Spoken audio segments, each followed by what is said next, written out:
This Sunday, Super Bowl 58 is filled with amazing storylines. Kansas City and specifically Patrick Mahomes' chase of Tom Brady's claim as the GOAT being chief among them. For a look at all the major subplots to Super Sunday, we welcome in reporter Christopher Price.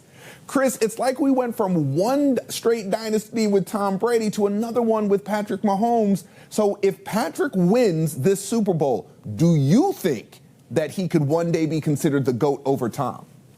He needs a few more, but he's certainly trending in the right direction. And I agree with your point that when you look at the history of this league, particularly over the last 20 years or so, we've gone from great quarterback / dynasty to great quarterback / dynasty. Occasionally you'll see a team like the Ravens jump up or the Broncos. But, you know, like you said, it's dynasty to dynasty to dynasty in this league. Mahomes gets closer with a win, but he's still got some work to do if he wants to be considered the equal of Brady.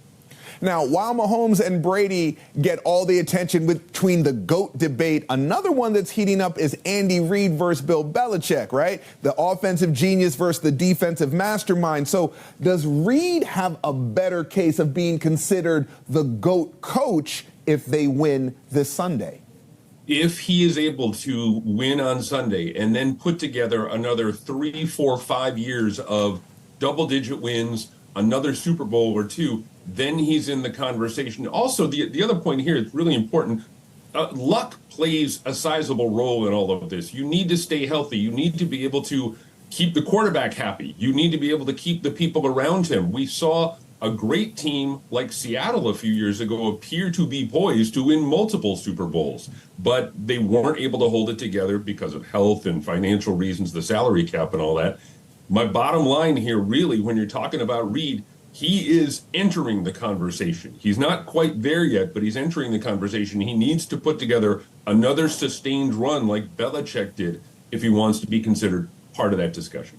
On the other side of the ball is Kyle Shanahan, the Nepo baby of all Nepo babies. His dad, Mike Shanahan, is also a Hall of Fame coach. But I kid because Kyle is an offensive mastermind in his own right, but he's had really horrible times in the Super Bowl, including that collapse when he was the offensive coordinator of the Falcons against the Patriots. So how could his whole career arc change with a win in Super Bowl Sunday?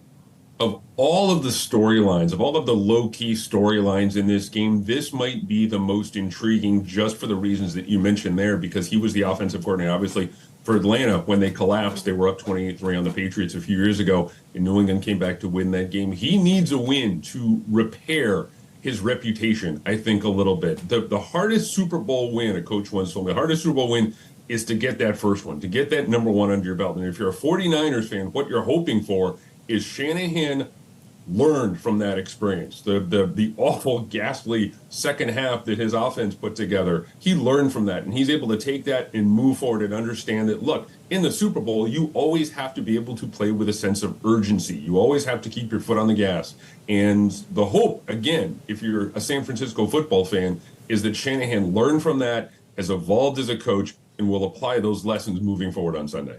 Finally, Chris, what happens in Vegas may not stay in Vegas. Per reports, the NFL made $132 million off sponsorships with gambling sites. They have flirted for a long time. Vegas is the perfect place to get hitched. So is the NFL really getting married to gambling, or is a divorce in the near future? Oh, they're all in. As long as the cash keeps flowing, the NFL is going to be all in when it comes to doing business with Las Vegas. I always think of the NFL as this giant monster that's turned the fan upside down and is shaking him from his heels, looking to get every single ounce of change out of his pockets. That's the attitude that you have to have when you talk about the National Football League in Las Vegas. As long as the coffers are there, as long as the money keeps rolling in, they are going to continue to do business with Las Vegas because, as you mentioned, it was very, very good for the league this year. Sports reporter Christopher Price, thank you so much for joining us. My pleasure. Take care. Wu-Tang forever.